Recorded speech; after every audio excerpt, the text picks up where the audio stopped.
Agama yang Hanif itu adalah agama yang dibawa oleh Nabiullah Ibrahim alaihissalam.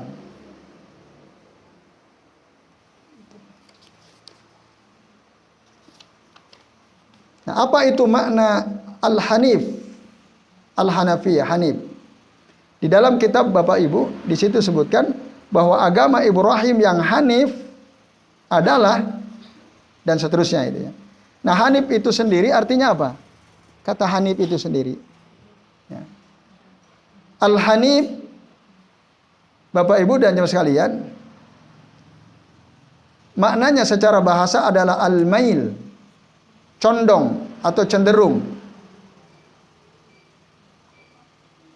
Kata Hanif, huwa al-mailu ani syirki qasdan wa ikhlasan ila tauhid.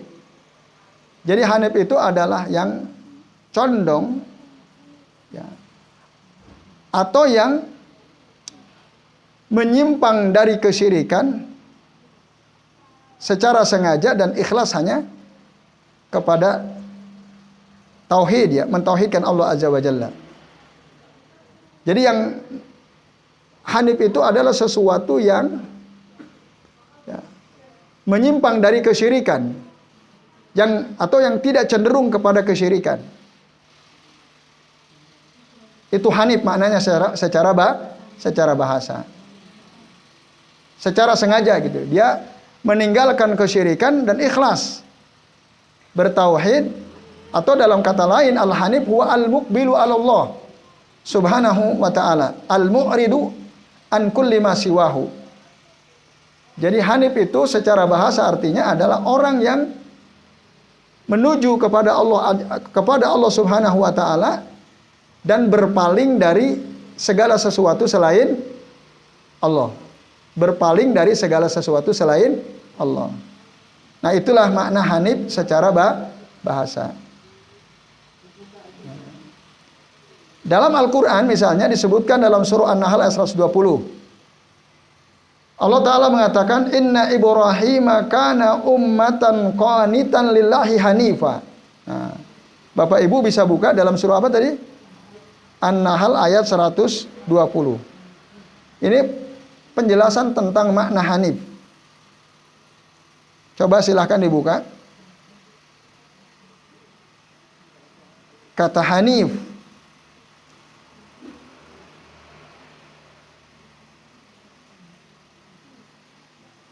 surah An-Nahl ayat 120.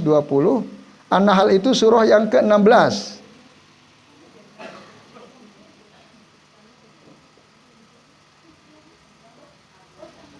An-Nahl ayat 120 ya.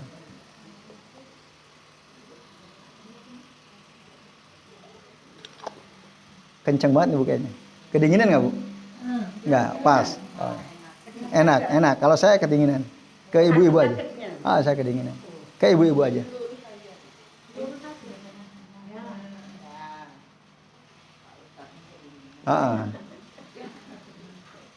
Ya baik. Sudah ketemu ya? Di dalam Al-Quran surah An-Nahl ayat 120, Allah Subhanahu wa ta'ala menjelaskan, Inna Ibrahima kana ummatan qanitan lillahi hanifa walam yakum minal musyrikin. Sungguh Ibrahim itu adalah seorang ummah. Ummah di sini maksudnya imam. Seorang imam, pemimpin yang dapat dijadikan teladan, qanitan lillahi, patuh kepada Allah, dan hanifa, yang hanif. Nah, itu. Yang hanif, walam yakum minal musyrikin, dan beliau bukanlah termasuk orang-orang yang musyrik, yang mensekutukan Allah Subhanahu wa ta'ala. Nah, itu dasarnya makna hanif di dalam Al-Quran surah An-Nahl ayat 120. Nah, lalu kata millah, apa itu millah? Al-millah di situ diartikan agama ya. Di dalam kitab Bapak Ibu yang jenengan punya itu, kata millah annal hanafiyata millata Ibrahim itu ya. Nah, kata millah itu sendiri artinya apa? Artinya agama, bimakna ad-din, agama, yaitu apa? Ismun likulli ma syara'ahu Allah Subhanahu wa taala li ibadihi ala alsinati anbiya'ihi. Nama untuk segala sesuatu yang disyariatkan oleh Allah Subhanahu wa taala untuk para hambanya, disampaikan oleh lisan para nabinya. Itulah millah. Jadi millah itu sesuatu yang ditetapkan oleh Allah taala, disyariatkan oleh Allah Subhanahu wa taala untuk para hamba. Allah nyuruh apa? Menetapkan apa untuk para hamba? Nah, itulah millah, itulah ad-din, itulah agama, dan disampaikan lewat lisan para nabi. Jadi agama itu yang disampaikan lewat lisan para nabi. Itu makna millah.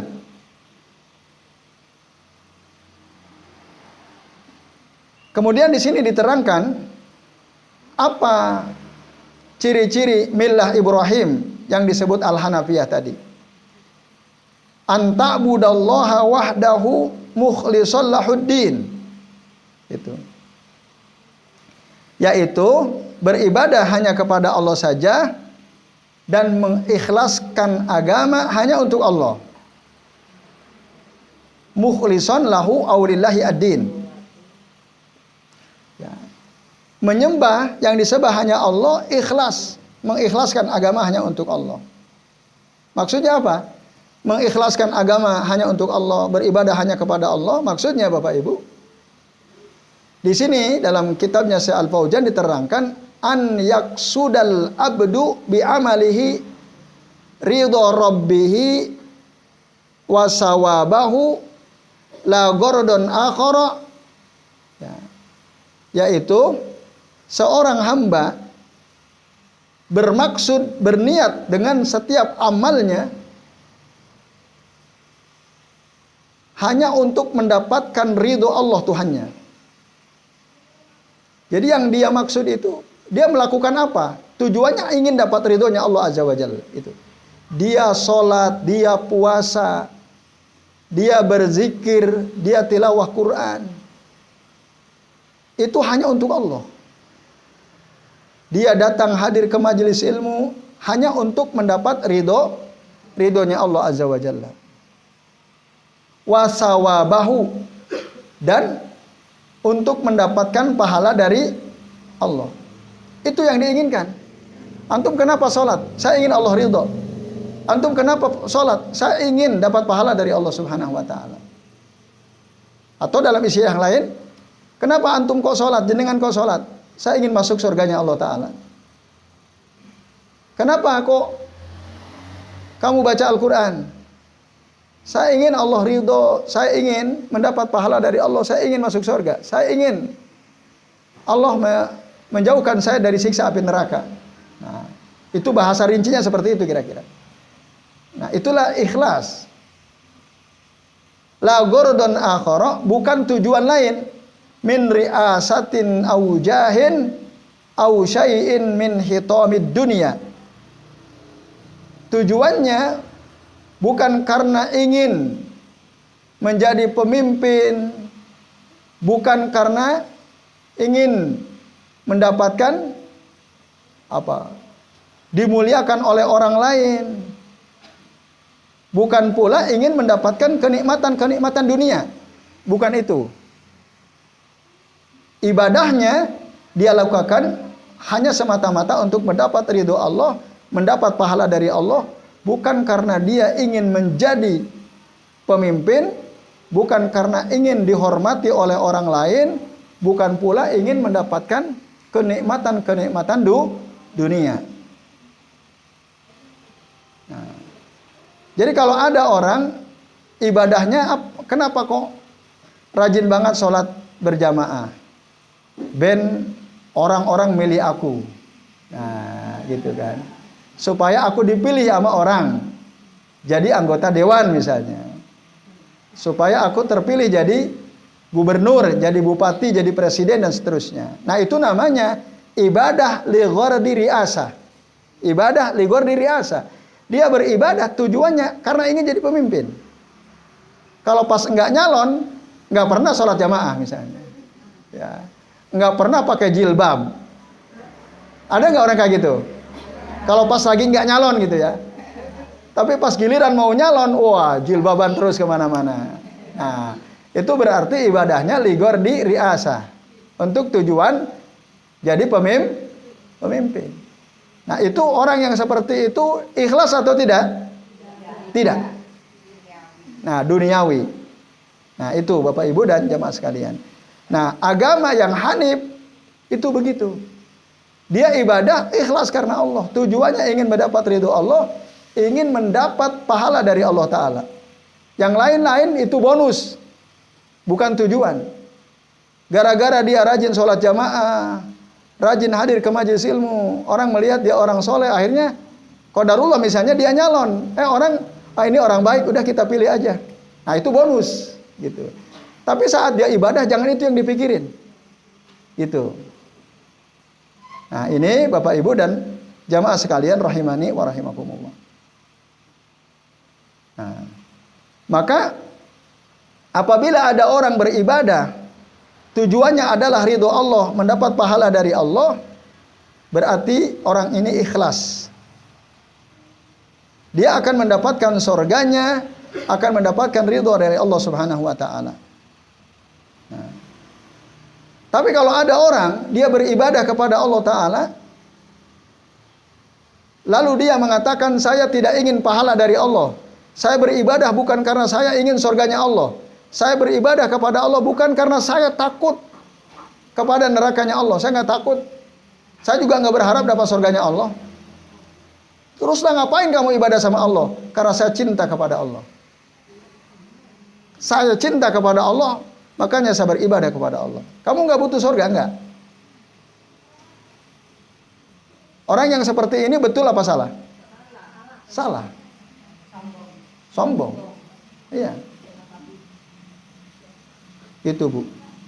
Tapi ada nggak tokoh yang seperti ini?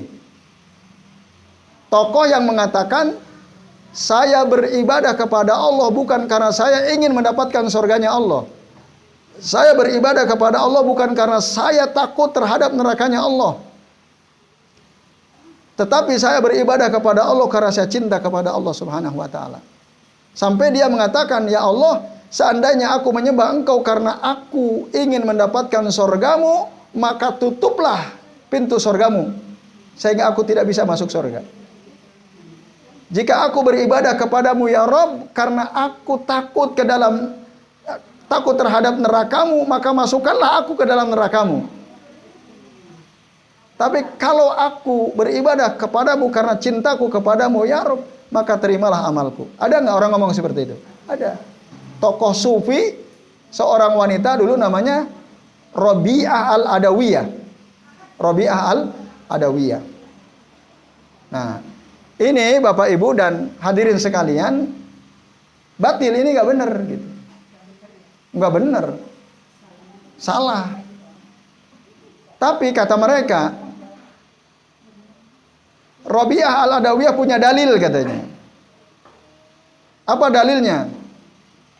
Dalilnya ada dalam Al-Quran surah Ad-Dahr atau surah Al-Insan. Jadi orang-orang baik itu innal abrara yasrabuna min ka'sin kana mijazuha kafura, dan seterusnya. Nanti ada kalimat yut'imuna at-ta'ama ala hubbihi miskinan wa yatiman wa asira. Di antara sifat abrar, orang-orang baik itu adalah yang memberi makan yang dia suka, yut'imuna at-ta'ama ala hubbihi, yang dia sukai, miskinan wa yatiman wa asira, memberi makan makanan yang dia senang, dia berikan kepada orang miskin, kepada anak yatim, kepada para tawanan. Jadi dia orangnya sering memberi makan pada orang miskin, pada anak yatim, atau kepada para tawanan. Lalu dia mengatakan, innama nut'imukum liwajhillahi la nuridu minkum jazaa'u wala syukura, katanya. Sesungguhnya kami memberi makan kalian itu liwajhillah, untuk mendapat ridho Allah. La nuridu minkum jazaa'u wala syukura, katanya.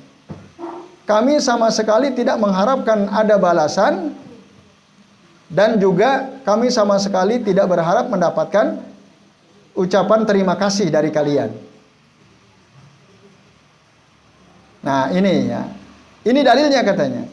Jadi orang ya yang ibadahnya benar itu tidak pernah berharap ada balasan, tidak pernah berharap dapat ucapan terima kasih.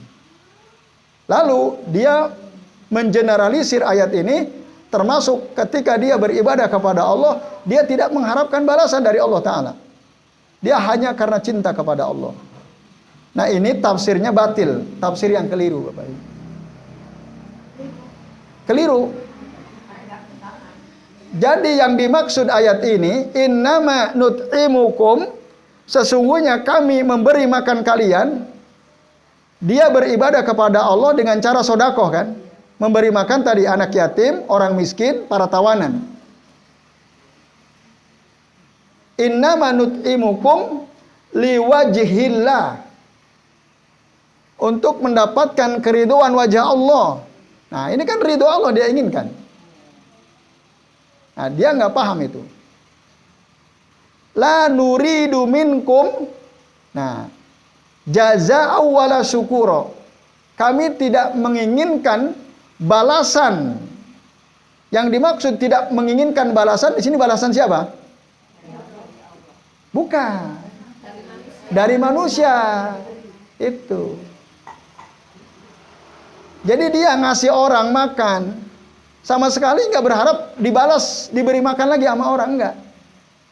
Sering neraktir orang, udah ikhlas. Bukan karena mudah-mudahan suatu saat saya ditraktir sama dia. Enggak begitu. Jadi kalau dia neraktir orang, lalu dia berharap mudah-mudahan suatu saat dia yang neraktir saya. Ini nggak benar. Berarti nggak ikhlas, kan? Ikhlas nggak tuh? Enggak. Orang ikhlas itu dia neraktir temennya, nggak berharap. Pokoknya nanti suatu saat temennya neraktir dia atau enggak ada masalah. Yang jelas saya neraktir dia, saya bersedekah kepada teman-teman saya. Itu yang dimaksud la nuridu minkum jazaa wala syukura.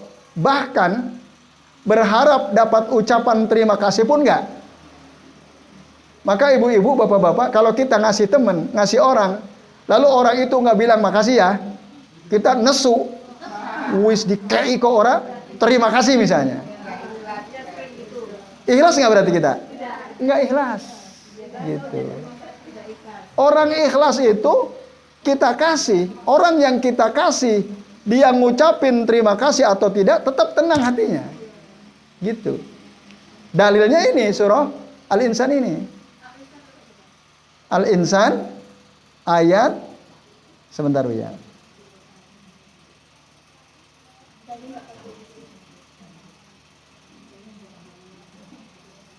Nah.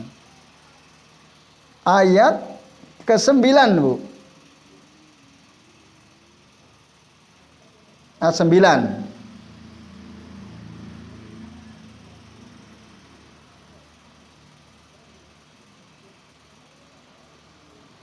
Sembilan 10 tuh ya.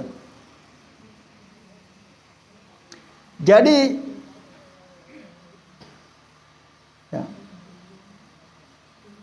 orang yang mengatakan keyakinan Rabi'ah al-Adawiyah itu bagus, enggak. Kalau mereka berdalil dengan ayat ini enggak pas gitu. Karena yang dimaksud orang abror di sini, dia tidak berharap balasan dan ucapan terima kasih itu dari makhluk. Dari makhluk, dari manusia, bukan dari Allah. Kalau dari Allah dia berharap. Ya, tadi kan jelas. Innama nut'imukum liwajhillah. Sesungguhnya kami ya, memberi makan kalian itu karena ingin apa? Mengharapkan keridhaan Allah. Ridhonya Allah diharapkan tetap. Berarti kita memang harus Orang ikhlas itu yang dia harapkan ridhonya Allah. Bukan ucapan terima kasih dari manusia, bukan pula balasan kebaikan dari manusia. Gitu Bapak Ibu. Nah. Jadi sekali lagi ya, orang ikhlas itu batasannya itu. Dibalas atau tidak sama orang kebaikannya, dia nggak ada masalah. Orang yang dia berikan kebaikan berterima kasih atau tidak nggak ada masalah. Dia tersenyum, ketemu tangganya, tangganya malah cemberut. Kira-kira ibu kesel nggak? Berarti ibu nggak ikhlas senyumnya. Kalau kita senyum sama orang, kok orang cemberut sama kita, lalu kita kesel, sakit hati, berarti senyum jenengan nggak ikhlas. Tidak ada pahalanya. Nggak ada pahalanya. Karena apa? Senyumnya ingin mendapatkan balasan, disenyumi sama orang. Kalau orang ikhlas, dia senyum sama orang lain kok cemberut, santai aja. Udah nggak ada beban sama sekali. Kan gitu. Paling dia tanya, kenapa ya cemberut? Paling kan gitu. Tapi dia nggak sakit hati. Cuman, kenapa cemberut? Apa saya salah kan gitu. Nah, ini Bapak Ibu ya. Jadi ciri orang ikhlas itu dia melakukan segala kebaikan, dia nggak peduli respon orang sama dia. Positif atau negatif, yang penting saya dapat ridho Allah. Gitu. Nah, dalam ayat ke-10-nya, inna nakhafu min rabbina yauman abusan qamtarira. Nah, sungguh kami takut akan azab Allah pada hari ketika orang-orang yang berwajah masam penuh kesulitan. Nah, ya, inna nakhafu min rabbina yauman abusan qamtarira. Jadi orang yang ikhlas itu ketika dia beribadah kepada Allah, ya, dia berharap semoga tidak diazab oleh Allah gitu. Karena saya takut azab Allah. Nah, maka orang abror itu dia takut kepada Allah, makanya dia beramal baik, beramal soleh. Nah, ini Bapak Ibu dan hadirin sekalian rahimani wa rahimakumullah, tentang makna ikhlas. Lalu apa buah keikhlasan itu Bapak Ibu? Orang yang ikhlas itu setidak-tidaknya dia akan mendapatkan 4 keutamaan. Ya. Keutamaan yang pertama,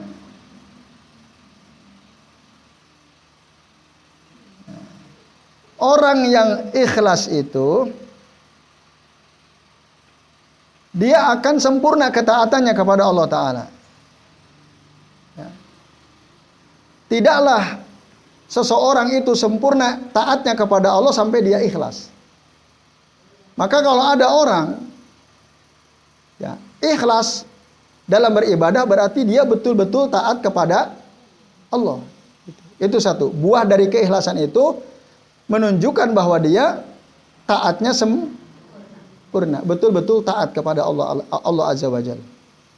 Itu buah yang pertama, kata Syekh Shalih bin Fauzan.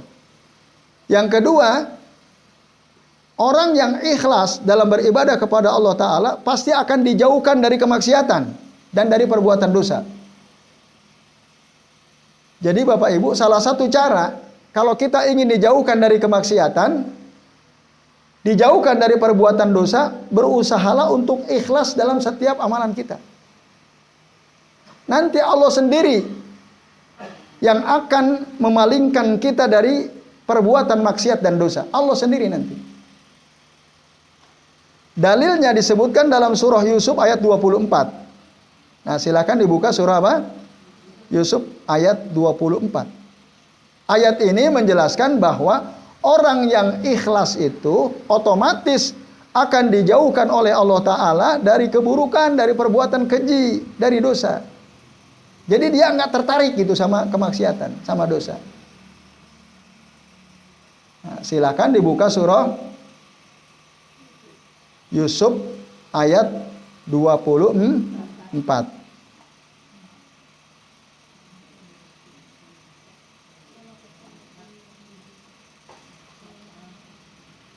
Sudah ketemu? Nah. Walaqad hammat bihi wa hamma biha laula an ra'a burhana rabbih kadzalika linasrifa anhu su'a wal fahsya'a innahu min ibadinal mukhlasin. Artinya apa Bapak Ibu? Dan sesungguhnya perempuan itu telah berkehendak kepada Yusuf, maksudnya ingin ya berzinah dengan siapa yang dimaksud di sini? Zulaikha itu ya. Terus wa hamma biha. Dan Yusuf pun sebenarnya ingin juga, tertarik juga. Wong wanita cantik. Ya. Bangsawan. Iya kan? Wajar secara manusiawi jika Yusuf pun tertarik. Sebenarnya tertarik juga Yusuf kepada Zulaikha. Ya. Wa hamma biha, yang mengatakan siapa? Allah. Allah mengatakan wa hamma biha. Yusuf pun sebenarnya tertarik kepada Zulaikha. Cuma pada ayat berikutnya walaula an ra'a burhana rabbih. Ya, sekiranya Yusuf tidak melihat tanda dari Tuhannya, maka akan terjadilah perzinahan itu.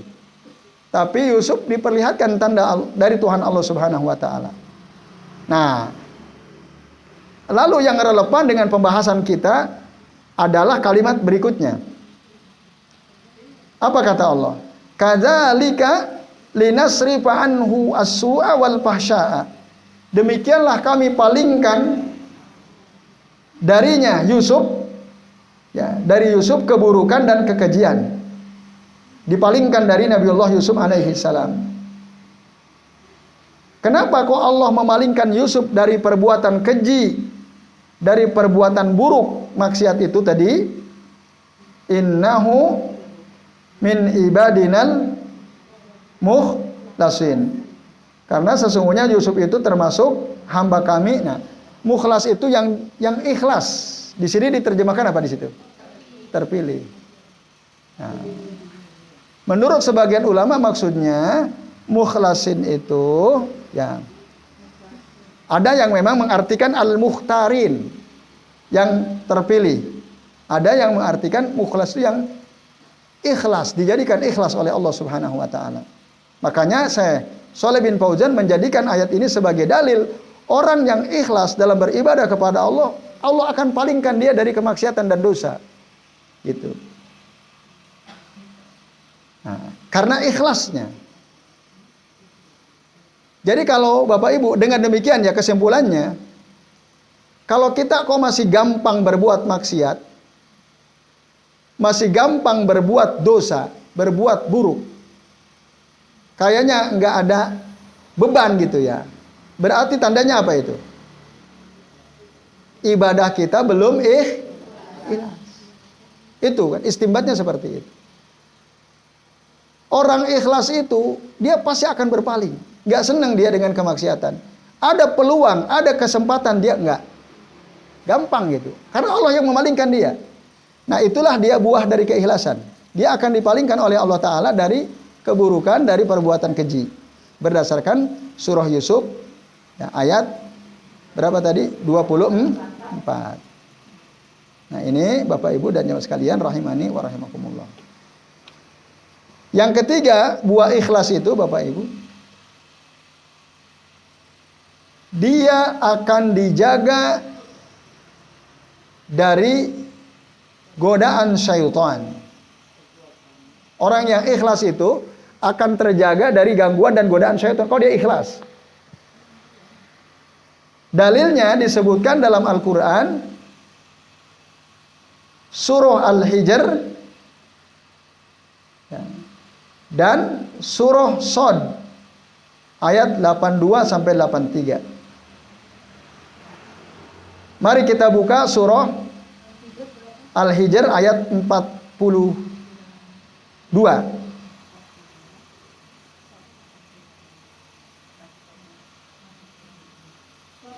Al-Hijr ayat 42.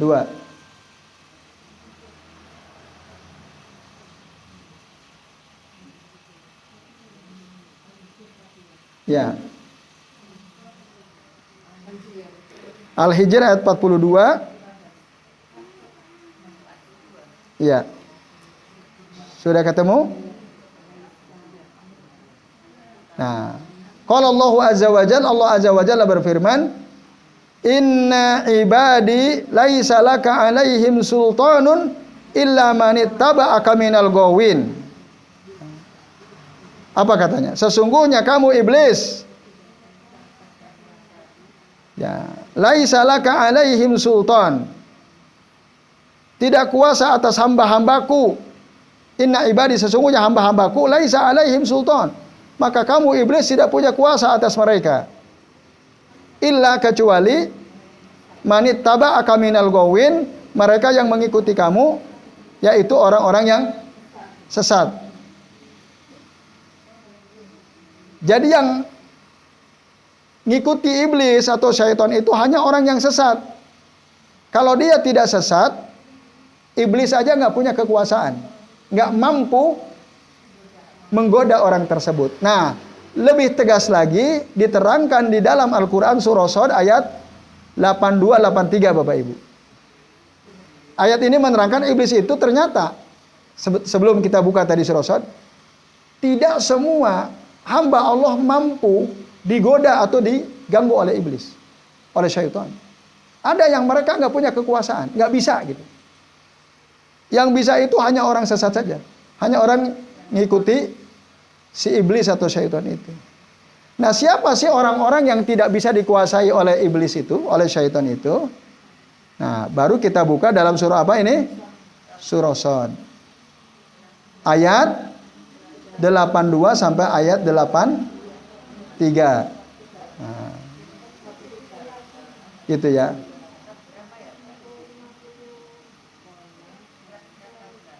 Surah Shad itu surah yang ke-38, Bu. Iya.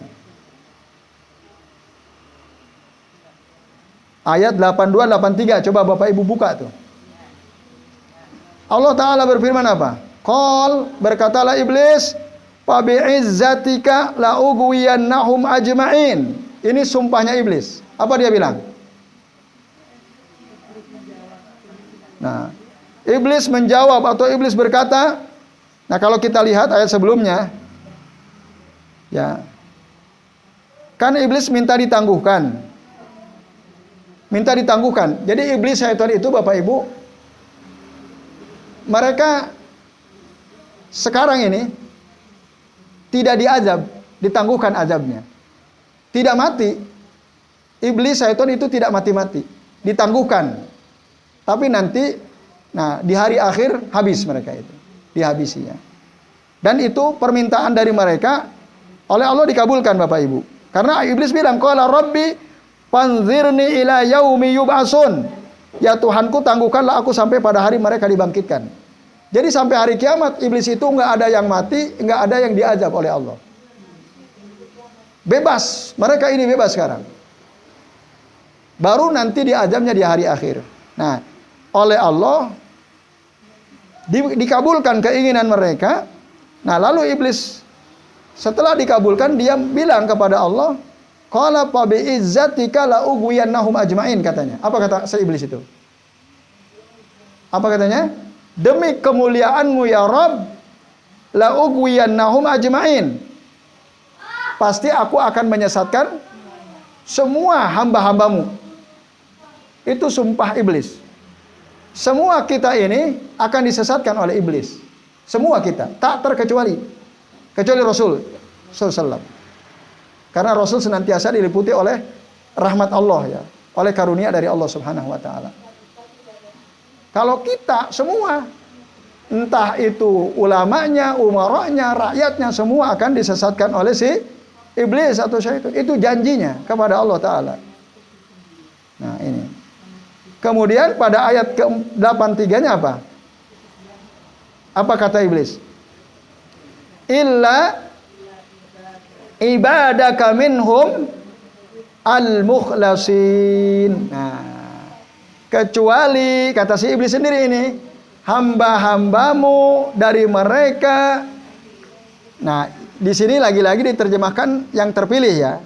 Tapi sebagian ulama lain maksudnya hamba-hamba mereka yang ikhlas. Hamba-hamba di antara hamba-hambamu mereka yang ikhlas.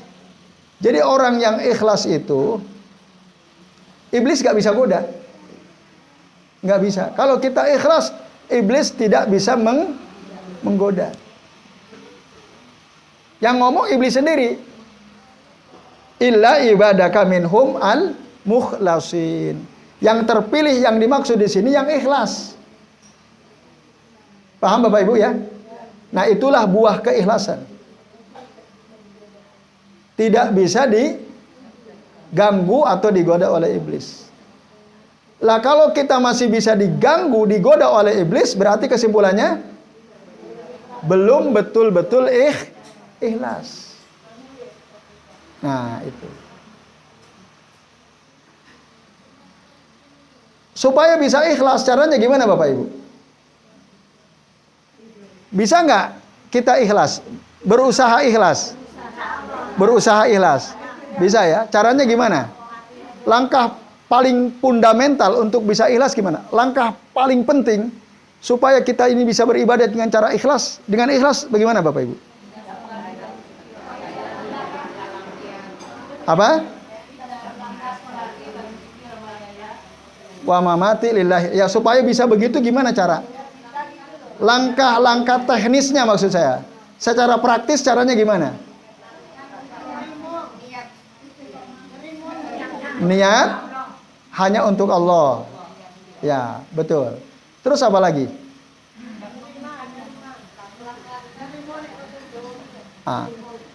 Nerima. Maksudnya gimana Bu nerima?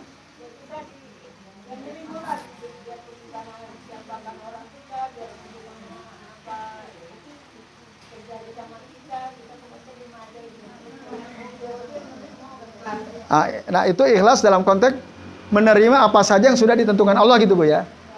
Orang mau mencela kita, ya itu, kalau itu bukan ikhlas, kalau itu apa namanya? Sabar namanya. Sabar. Ya. Ikhlas itu secara bahasa artinya murni Bu. Memurnikan niat kita ibadah hanya untuk Allah. Nah, supaya bisa begitu, langkah paling fundamental adalah apa? Kita tahu ilmunya. Saya sholat ikhlas karena Allah. Karena kita tahu ilmunya bahwa sholat ini disuruh oleh, ada nggak ayat yang menyuruh kita sholat? Aqimus sholat wa atuz zakah misalnya. Tahu ilmunya Bapak Ibu. Orang kalau tahu ilmunya, potensi untuk bisa ikhlas semakin besar. Tapi kalau dia nggak tahu ilmunya, kemungkinan ikhlasnya ada, cuman lebih sedikit. Itu, maka harus tahu ilmunya. Dari setiap amal ibadah yang kita lakukan harus tahu atau dalam bahasa lain harus tahu dasarnya, dalilnya. Itu. Contoh misalnya, kita hadir ke majelis ilmu seperti ini, ikhlas atau tidak? Ikhlas. Tahu ilmunya enggak? Tahu dalilnya, pentingnya nuntut ilmu? Apa misalnya? Thalabul ilmi fardhatun ala kulli muslim. Tahu dalilnya? Nabi pernah mengatakan thalabul ilmi fardhatun ala kulli muslim. Jadi Bu mau kemana? Pak mau kemana? Saya mau ke pengajian, hadir ke majelis ilmu. Itu. Lalu kalau kita tanya pada diri sendiri, kenapa kamu kok mau-maunya jauh-jauh datang dari Sleman, dari Tarakan, dari Tarakan jauh banget Kalimantan ke sini, naik pesawat bahkan ya, untuk hadir ke majelis ilmu. Ya, karena Rasul mengatakan, itu. Ingin dapat ilmu kan? Nah, karena Rasul mengatakan thalabul ilmi fardhatun ala kulli muslimin.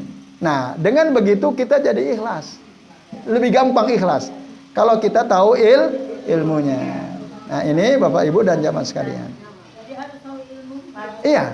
Maka dalam beribadah itu harus pakai al ilmu qoblal amal, kan gitu. Pada pembahasan sebelumnya, ilmui dulu sebelum beramal.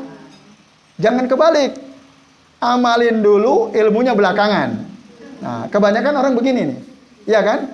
Udah lakukan aja dulu, ilmunya ngerti nggak? Ora, yang penting lakukan aja. Enggak, harus diilmui dulu. Al ilmu qoblal amal. Kita udah bahas ini ya. Para ulama mengatakan al ilmu qoblal amal. Kalau bapak ibu mau ngamalkan suatu amalan, entah itu sholat, entah itu puasa, zikir, itu harus tahu dulu ilmunya. Jangan langsung amalin aja. Tahu nggak dalilnya? Ora. Nah, yang penting aku dapat postingan di WA katanya amalkan ini. Dalilnya ngerti? Orang ngerti. Nah, itu nggak benar. Nah, itu Bu. Dasarnya apa? Apakah Rasul menyuruh atau tidak, mencontohkan atau tidak? Apa ada dalil umumnya atau tidak? Tanya dulu itu. Kalau ada, amalkan. Gitu. Boleh kita amalkan. Jadi itu ya. Jadi pentingnya ilmu sebelum karena dengan ilmu itulah kita bisa ikhlas. Kalau kita nggak punya ilmu, nggak ikhlas nanti. Nah, bahkan bisa tersesat.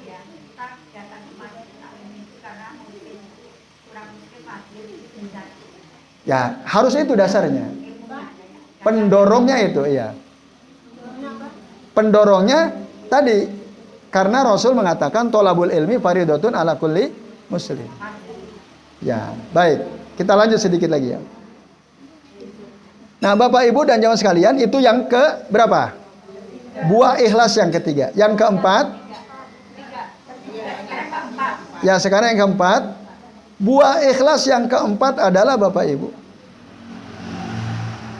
Nah, orang yang ikhlas dalam ibadahnya, maka dia akan diharamkan masuk neraka. Diharamkan oleh Allah masuk neraka. Tidak mungkin masuk neraka orang yang ikhlas. Dalilnya adalah hadis Nabi SAW dari Utban radhiyallahu anhu. Qala Nabi SAW, Nabi SAW bersabda, innallaha harrama 'alan nari man qala la ilaha illallah yabtagi bidzalika wajhallah.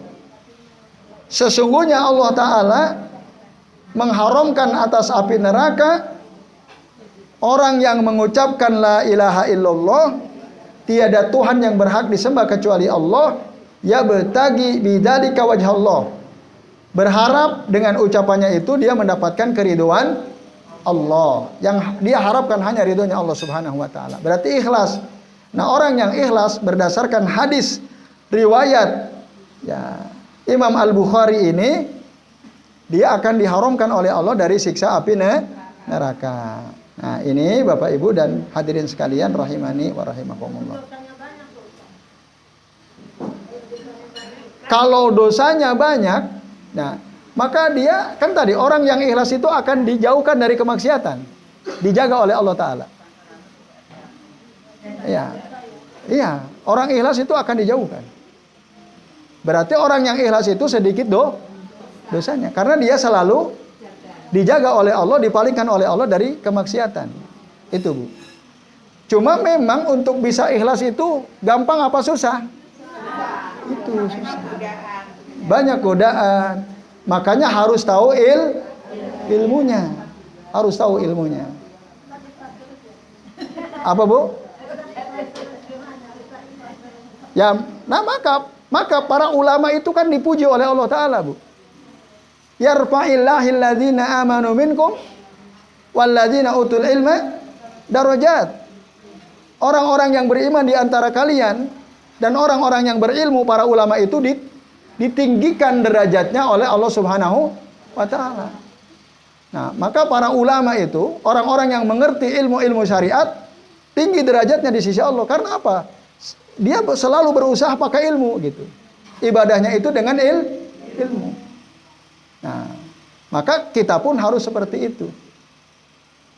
Nah, insya Allah gitu. Gimana Bu? ulama ya, ulama yang perkembangannya dia itu sampai dia itu hobi uang berapa miliar tetap dia nggak mau, speknya sampai dipecah, itu juga buah dari tadi apa kesabaran dan ikhlas. Iya, betul. Maka orang yang ikhlas, ulama yang ikhlas, dia diiming-imingi dunia, tidak akan mau. Dijaga. Itu kan godaan syaitan kan? Dia dijaga. Tapi kalau orang enggak ikhlas, mungkin dia disebut ulama. Ya kan? Ada nggak? Dikasih amplop, langsung sub, misalnya. Dukung aku ya.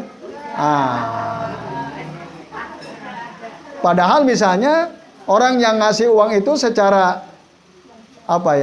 perilakunya banyak yang menyimpang misalnya dari syariat Islam. Tapi karena dia ngasih amplop isinya banyak kepada ulama, ulama itu bisa langsung sub gitu misalnya. Nah, berarti dia belum ikhlas. Iya. Apalagi sampai sebetulnya dipecat untuk memimpin umat. Iya, dan nggak ada masalah gitu. Orang yang ikhlas, dia akan tadi bisa menjaga dirinya dari godaan syaitan dan dia siap menerima resiko apapun. Karena yang dikejar bukan dunia ya, melainkan ridhonya Allah Subhanahu wa ta'ala. Yaitu Bu Pratik, Bapak Ibu dan jamaah sekalian. Nah, itulah dia 4 buah dari keikhlasan yang diterangkan oleh Syekh Shalih bin Fauzan ketika menerangkan tentang ikhlas ini.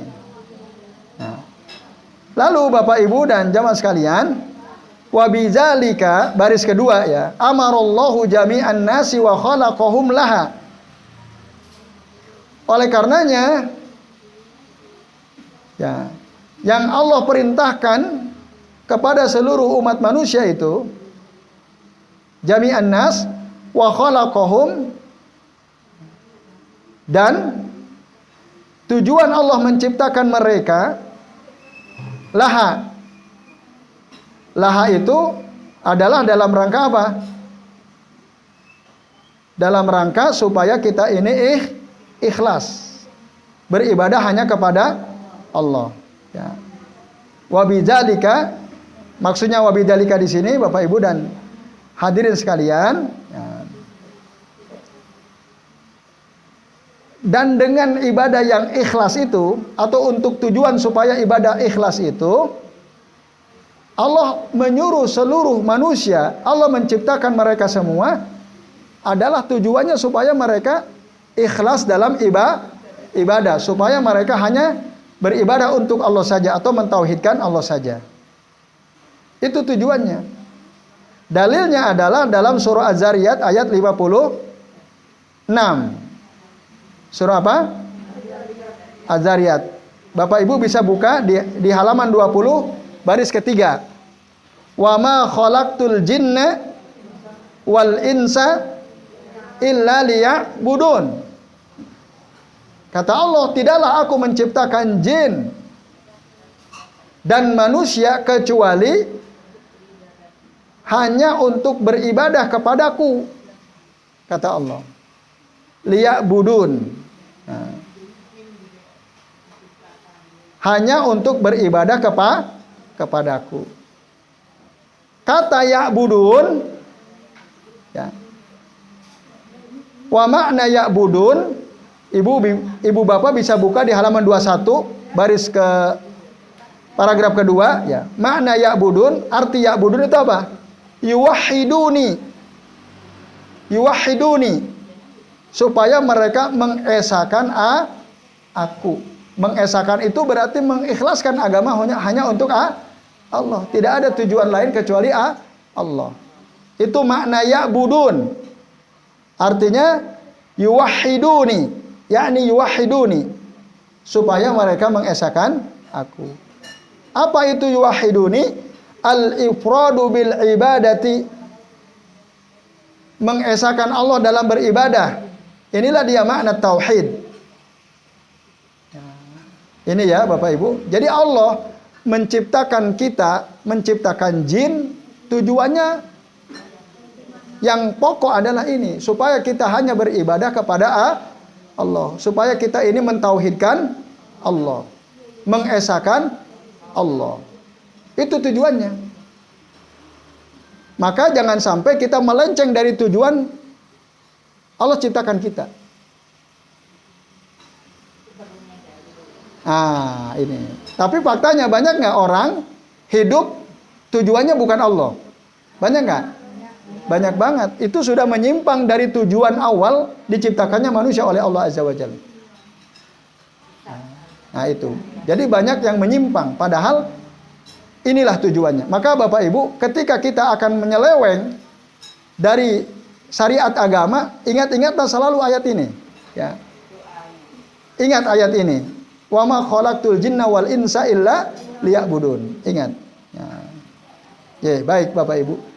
Maka Nabi pernah mengatakan, nih, ini ya Bapak Ibu, orang yang dia berusaha untuk selalu beribadah kepada Allah, ya istiqomah, sibuk menyibukkan dirinya untuk beribadah kepada Allah, maka keuntungannya apa? Ya, keuntungannya hatinya akan senantiasa dipenuhi oleh kecukupan.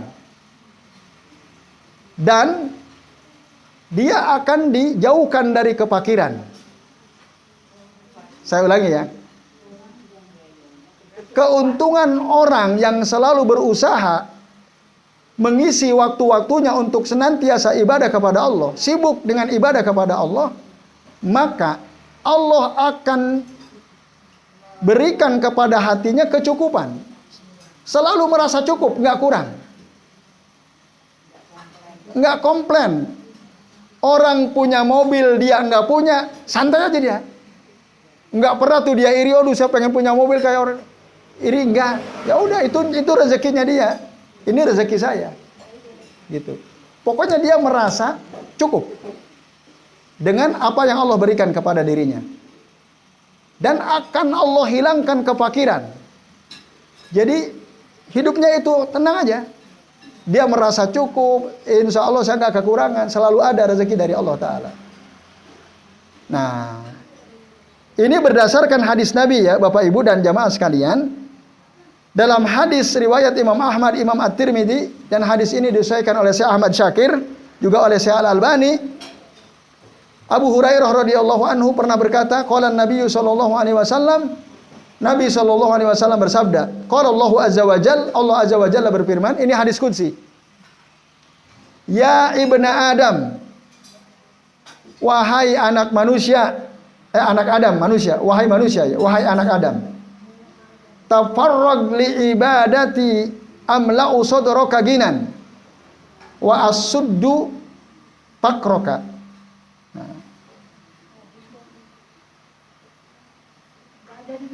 Nggak ada. Ini hadis keterangan ya. Tafarrag li ibadati amla'u sadraka ginan, kata Allah. Wa asuddu fakrok. Isilah hari-harimu, luangkanlah waktumu untuk beribadah kepadaku. Amla'u sadraka ginan, maka aku akan penuhi dadamu dengan kecukupan. Wa asuddu fakrok, dan aku akan hilangkan kefakiranmu. Wa illa taf'al, kalau kamu tidak melakukan ini, maksudnya tidak berusaha untuk mengisi waktu-waktunya dengan beribadah kepada Allah, mala'tu sadraka sugelan, aku akan isi dadamu dengan kesibukan-kesibukan yang gak jelas ya. Walam asudda fakrok, dan aku tidak akan hilangkan kefakiranmu. Selalu butuh terus, nggak cukup-cukup gitu. Hadis rawahu Al-Bukhari. Hadis rawahu Ahmad wa Tirmidzi, disesuaikan oleh Syekh Ahmad Syakir dan Syekh Al-Albani. Nah. Dari depan. Saya ulangi ya. Wahai anak Adam, ini kata Allah ya. Ini hadis qudsi. Tafarrag ya, li ibadati amla'u sadraka ginan.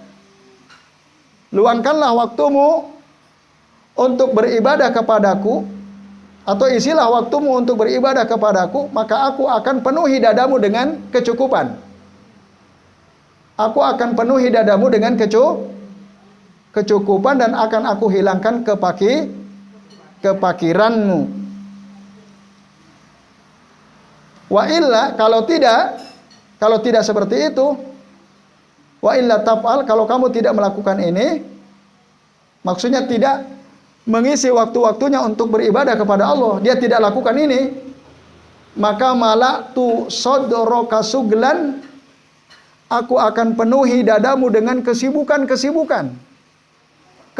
yang nggak jelas, sibuk ini sibuk itu tapi nggak jelas. Walam asudda fakroka, dan tidak akan aku hilangkan kepakiranmu. Selalu butuh terus, selalu kurang terus, nggak pernah cukup. Itu kalau orang yang tidak mengisi waktu-waktunya untuk beribadah kepada Allah.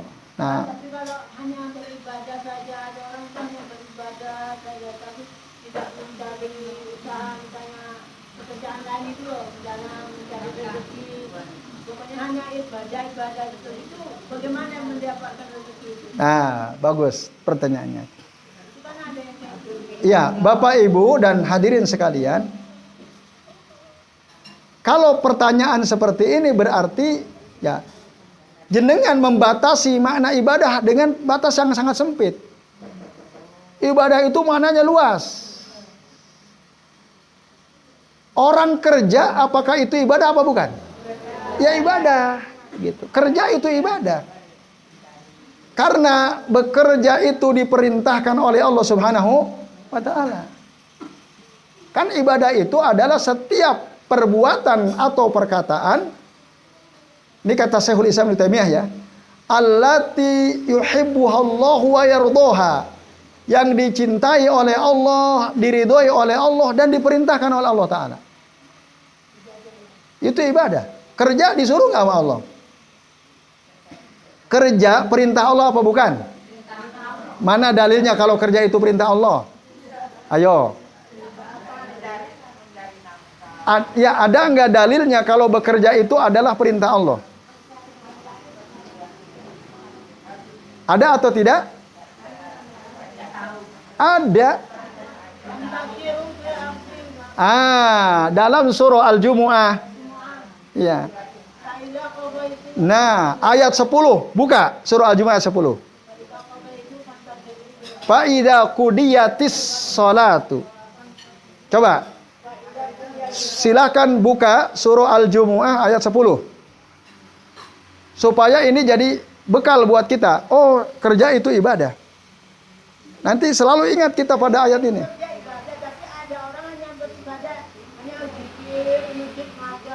Berarti dia belum paham gitu. Iya, dia berarti belum paham makna ibadah yang sebenarnya. Ya itu salah orang itu.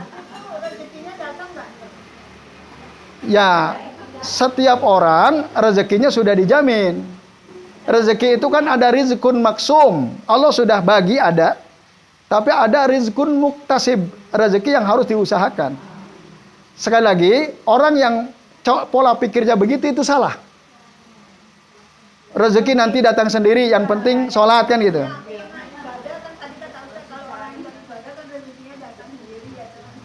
Ya, maka dia salah memahami ucapan saya kalau dia memaknai ibadah hanya sholat saja, zikir saja. Itu salah. Nah, ya maka alhamdulillah Bu Warnida tanyakan ya. Karena bisa jadi memang ada orang memahami ibadah itu ya cuman sholat, zikir, baca Quran, hadir ke majelis ilmu. Itu salah. Itu. Makanya ibadah itu termasuk juga bekerja, mencari rezeki, itu ibadah. Mencari ilmu, jelas. Dasarnya tadi surah Al-Jumu'ah ayat ke-10. Fa idza qudiyatis shalah, apabila salat sudah ditunaikan, apa katanya? Pantasiru fil ardi, bertebaranlah kalian di muka bumi. Silakan cari tempat untuk buka angkringan. Silakan pawikan bawa galon ke sana misalkan. Suruh bertebaran. Jalan sana, jalan sini, itu disuruh oleh Allah Ta'ala. Ya, fantasiru fil ardh wabtagu min fadlillah. Cari karunia Allah. Ya Allah, ini saya bawa galon ke sana kemari. Ya Allah, saya buka angkringan di sini di sana. Saya mengajar di sini dan di sana dalam rangka karena saya mentaati perintah Tuhan saya Allah Subhanahu wa taala untuk bertebaran. Jalan dari sini, jalan ke sana ke sana. Wabtagu min fadlillah, cari karunia Allah Ta'ala. Itu kan? Wabtagu min fadlillah wadhkurullaha katsiran, dan berzikirlah kepada Allah banyak-banyak, la'allakum tuflihun, kalian pasti beruntung. Pasti beruntung. Nah, Bapak Ibu, kita berdasarkan ayat ini disuruh untuk bertebaran, artinya harus obah. Ora mamah kata orang Jawa. Ora obah, ora mamah katanya ya. Betul ya? Harus gerak. Dicari, kemanapun cari. Nah, itu.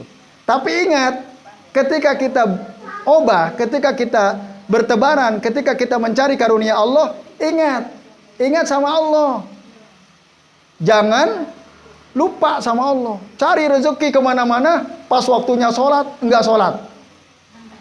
Ada nggak orang kayak gitu? Dicari rezeki kemana-mana. Wah, semangat kerja, waktunya sholat nggak sholat. Kerja terus. Nah, ini nggak beres orang begini. Nah, atau dia kerja, dia jualan, tapi dia curang, dia bohong. Dia jualan buah, pakai timbangan, ketika orang bilang sekilo, dikurangi sedikit. Orang yang seperti ini ingat sama Allah atau tidak? Enggak. Berarti usahanya dia betul mengamalkan perintah Allah, bertebaran buka toko buah di mana-mana, kemudian dia cari karunia Allah, tapi pada saat dia jualan, dia lupa sama Allah. Padahal oleh Allah disuruh fadzkurullaha katsira. Ingat, banyak ingat sama Allah. Waktu kerja itu ingat sama Allah. Praktek ingat sama Allah itu apa? Satu, waktu kerja selalu ingat, ya maksudnya ingat Allah, zikir sama Allah. Ada yang artinya seperti itu. Dimanapun kita berada selalu ingat, mengingat Allah, zikir. Baik qalban walisanan, hatinya zikir atau lisannya zikir. Atau zikir itu bisa dua macam. Ada az-zikru, zikir dengan lisan, ya. Ada zikir dengan amalan. Nah, itu. Ada zikir bilisanil maqal, istilah para ulama ya. Az-zikru bilisanil maqal, ada az-zikru bilisanil hal. Bilisanil maqal itu apa? Dia zikirnya ngucapin kalimat thayyibah, subhanallah, subhanallah. Itu namanya zikir bilisanil maqal, atau hatinya dia mengucapkan kalimat thayyibah. Tapi ada orang hatinya mungkin dia tidak ngucapin subhanallah, tidak ngucapin Allahu Akbar, tapi perilakunya, perbuatannya selalu ingat sama Allah. Dia jualan, dia selalu ingat Allah melarang kita berbuat curang. Saya tidak akan curang dalam jualan saya. Itu orang berarti jualannya selalu ingat sama Allah. Karena orang curang diancam dalam surah Al-Mutaffifin kan? Wailul lil mutaffifin, celakalah orang-orang yang curang. Alladzina idza qalu 'alan nasi yastawfun wa idza kaluhum aw wazanuhum yukhsirun. Kalau dia beli, minta dipenuhi timbangannya, tapi kalau dia jual, orang dirugikan sama dia. Itulah orang yang curang.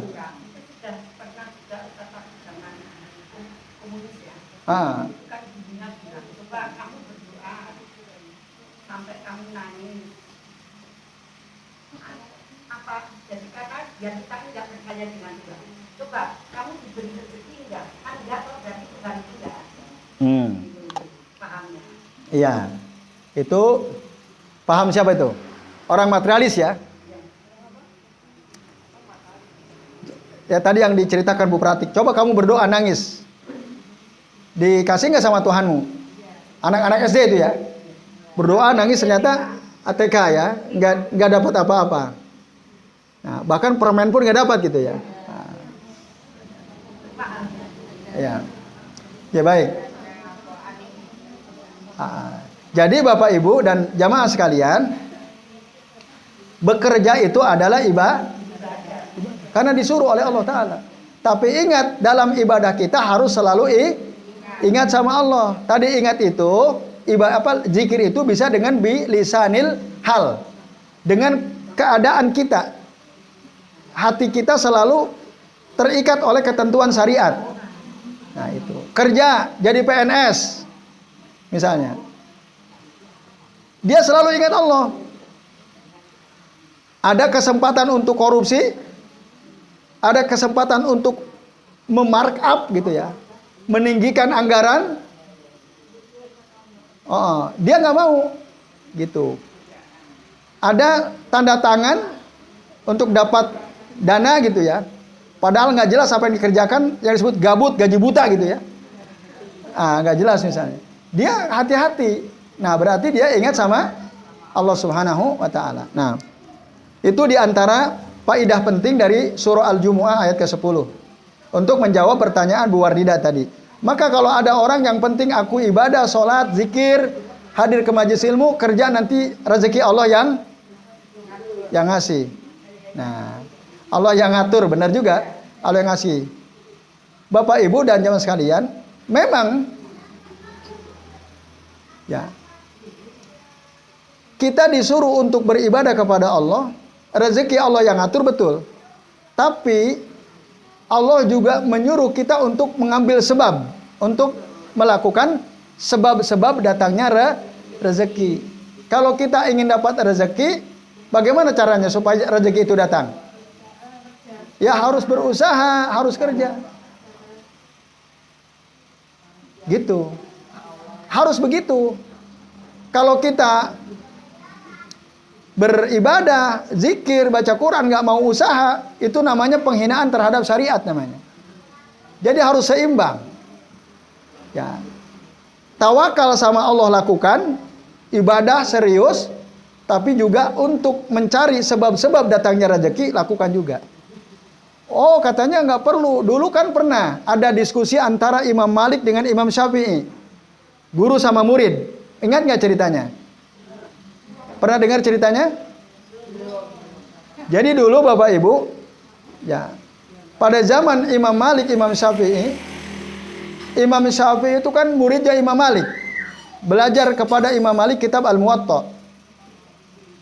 Suatu ketika ada hadis Nabi yang berbunyi, ya, lau anna ahadakum, ya, seandainya salah seorang di antara kalian itu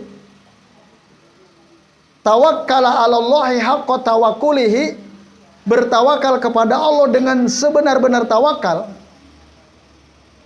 Nah, la ruziqa, maka dia pasti akan diberi rezeki oleh Allah Ta'ala, kama ruziqa at-tairu, sebagaimana seekor burung diberi rezeki, tagdu khimaso wa taruhu bitana.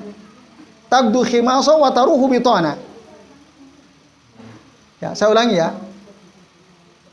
Jika salah seorang di antara kalian bertawakal kepada Allah dengan sebenar-benar tawakal, maka la ruziqa aw la razaqahullahu, pasti Allah akan memberikan rezeki kepadanya, kama ruziqa at-tairu, sebagaimana Allah kasih rezeki kepada seekor burung, tagdu khimaso, yang pergi dari sarangnya dalam keadaan perut kosong, wataruhu bitona, dan ketika kembali sore hari ke sarangnya perutnya sudah kenyang.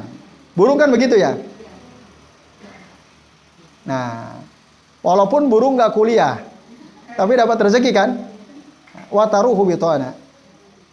Nah, Bapak Ibu dan jamaah sekalian, ini hadis harus dipahami secara sempurna. Jangan hanya dipahami dari satu sisi, melupakan sisi yang lain. Nah, maka terjadilah diskusi antara Imam Malik dengan Imam Asy-Syafi'i. Kata Imam Syafi'i, wahai guruku, kalau kita mau dapat rezeki harus bergerak, harus bekerja, sebagaimana seekor burung bekerja. Burung kan gerak tuh, terbang, meninggalkan sarangnya. Kata Imam Malik, nggak perlu, saya nggak perlu keluar rumah. Di rumah pun dapat rezeki. Kata Imam Syafi'i, enggak harus keluar rumah, seperti burung. Kata Imam Malik, nggak perlu juga bisa. Nah, akhirnya Bapak Ibu, Imam Syafi'i keluar rumah. Ketika keluar rumah, beliau melihat ada orang sedang panen anggur. Jadi orang, ya, dia punya kebun anggur luas lagi panen. Akhirnya Imam Asy-Syafi'i ikut memanen anggur, membantu si pemilik kebun anggur itu.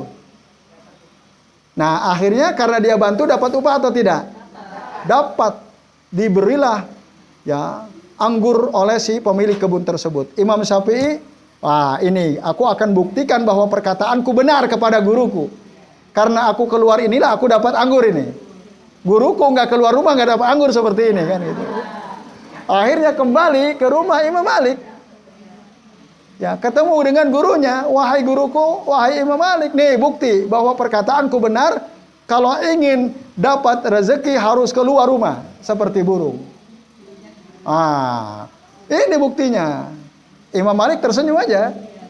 Nah, akhirnya karena namanya murid ngasih dong sama guru. Silakan. Wahai Imam, engkau cicipi anggur. Senyum Imam Malik. Mencicipi anggur itu, nikmat sekali. Aku tadi keluar rumah enggak? Aku dapat anggur enggak? Kan dapat juga. Enggak keluar rumah, tapi juga dapat anggurnya. Benar semua. Nah, Imam Asy-Syafi'i pun sadar, guruku juga benar. Aku benar, guruku juga benar. Tapi ini bahaya. Bisa jadi ada orang salah memahami cerita ini. Nanti dia akan, ini diantara orang yang salah paham. Iya, udah seperti Imam Malik aja tawakal. Uang buktinya dia tawakal, nggak keluar rumah dapat anggur kok. Ingat, dikira Imam Malik nganggur. Pengangguran bukan Imam Malik. Enggak, tiap hari ngajar. Itulah pekerjaan Imam Malik. Guru ngajar di rumahnya, sering ngajar di rumahnya. Murid-muridnya datang ke rumahnya. Dapat rezeki dari mana? Dari ngajar itu. Muridnya terima kasih kepada gurunya, memberi sesuatu. Nah, gitu. Nggak usah keluar karena kerjanya di rumah. Ya kalau di zaman sekarang ada nggak orang kerja di rumah nggak usah keluar rumah? Itu jualan online, iya kan? Itu hasilnya bisa berjuta-juta. Kan sama seperti. Tapi dia bekerja. Nah, ini Bapak Ibu dan jamaah sekalian. Baik, itu ya. Jadi makna ya'budun tadi apa? Yuwahhiduni. Nah, kemudian sedikit lagi kita lanjut ya. Wa a'zamu ma amarallahu bihi at-tauhid. Ya. Dan perkara yang paling agung yang diperintahkan oleh Allah Ta'ala adalah tauhid. Yaitu apa tauhid? Mengesahkan Allah wa huwa ifradullahi bil ibadati, yaitu mengesahkan Allah dalam beribadah. Nah.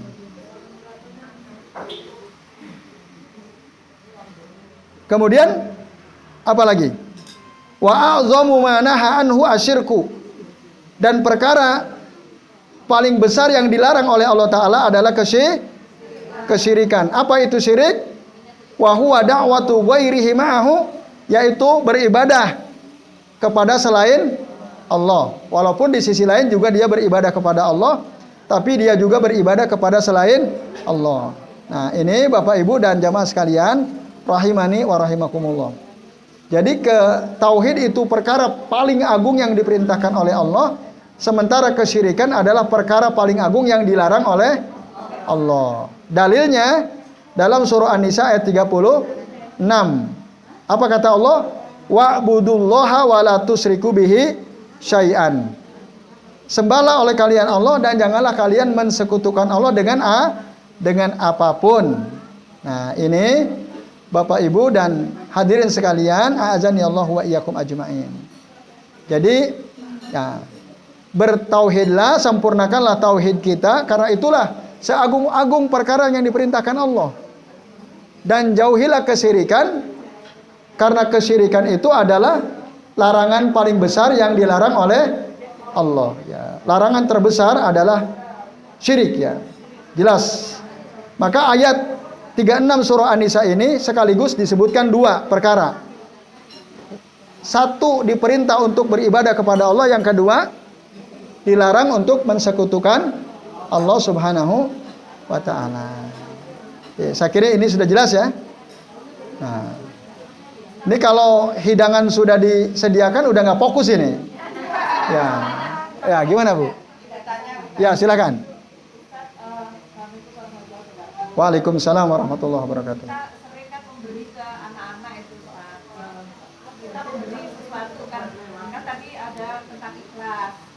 Tetapi kadang kita itu memberikan ajaran atau pendidikan ke anak. Kadang anak itu menerima cuma menerima, tetapi kita bilang apa gitu loh. Oh ya. Apakah itu bolehkan ya Ustaz? Karena ini kan mendidik mereka. Ya. Kalau memberi sesuatu juga terima kasih. Ya. Baik. Terima kasih Bu. Saya jawab langsung ya. Bapak Ibu dan jamaah sekalian, ngajarin anak kita untuk berterima kasih kepada orang yang berbuat baik kepadanya, itu adalah sesuatu yang harus dilakukan. Harus, wajib. Karena begitulah ajaran Nabi. Gitu. Kata Nabi, "Idza sana'a ahadun ilaikum ma'rufa fakafi'uhu." Ya. Kalau ada salah seorang berbuat baik kepadamu, ya, maka balaslah kebaikan orang tersebut, dibalas. Nah, fakafi'uhu, balas dengan yang sebanding dengan kebaikan yang dilakukan oleh orang tersebut. Wa illa, kalau kita tidak bisa, wa illam tastati, kalau kamu nggak mampu membalas dengan balasan kebaikan yang setimpal, maka faqulu lahu, ucapkanlah kepadanya, jazakumullahu khairan. Jazakumullahu khairan. Semoga Allah membalasmu dengan kebaikan yang banyak. Jazakumullahu khairan katsira. Itu Bu. Nah, dalam bahasa kita terima kasih. Nah, tapi harusnya kita ajarkan juga kepada anak-anak sejak kecil. Nah, kalau ada orang berbuat baik kepadamu, ucapkan satu, terima kasih, lalu ucapkan jazakumullahu khairan katsira. Itu, atau jazakumullahu khairan. Ajarin juga itu, Bu. Karena apa? Ucapan jazakumullahu khairan adalah ucapan yang diajarkan Nabi. Berarti dapat pahala atau tidak? Dapat, gitu. Ya, penting juga karena khawatir orang yang kita bilangin jazakumullah nggak paham. Apa maksudnya kan gitu.